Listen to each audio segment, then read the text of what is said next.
ভারত পাকিস্তানের মধ্যে নিয়ন্ত্রণ রেখার আবারও গোলাগুলি।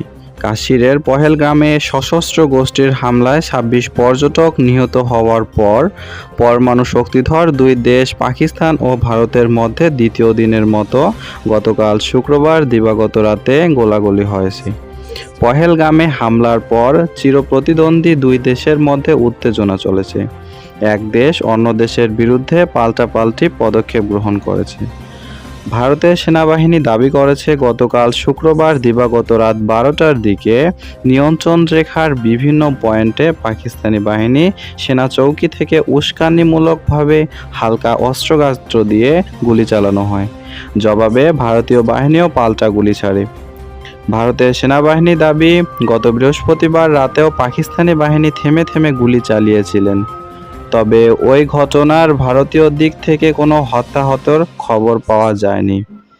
এ ঘটনায় পাকিস্তান সেনাবাহিনীর পক্ষ থেকে এখনও কোনো আনুষ্ঠানিক প্রতিক্রিয়া জানানো হয়নি। কাশ্মীর পুলিশের দাবি, ২২ এপ্রিল পহেলগ্রামে হামলার ৩ জন সন্দেহজন সশস্ত্র অস্ত্র অংশ নেন, যাদের মধ্যে ২ জন পাকিস্তানি নাগরিক। পাকিস্তান এই ঘটনার জন্য কোনো ধরনের সম্পৃক্ততার অভিযোগ স্বীকার করেছে। দেশটির প্রতিরক্ষা মন্ত্রী এই ঘটনার আন্তর্জাতিক তদন্তের দাবি জানিয়েছেন। এই হামলার ঘটনার পর ভারত ও পাকিস্তান একে অপরের বিরুদ্ধে নানা কঠোর পদক্ষেপ গ্রহণ করেছে। পাকিস্তান তার আকাশসীমা ভারতীয় উড়োজাহাজের জন্য বন্ধ করার ঘোষণা দিয়েছে। একইভাবে ভারত ১৯৬০ সালে স্বাক্ষরিত সিন্ধু পানি বণ্টন স্থগিত করার ঘোষণা দিয়েছে। কাশ্মীর নিয়ে দুই দেশের মধ্যে দীর্ঘদিনের যুদ্ধবিরতি চুক্তি থাকলেও মাঝে মধ্যে সীমান্তে গোলাগুলির ঘটনা ঘটে থাকে।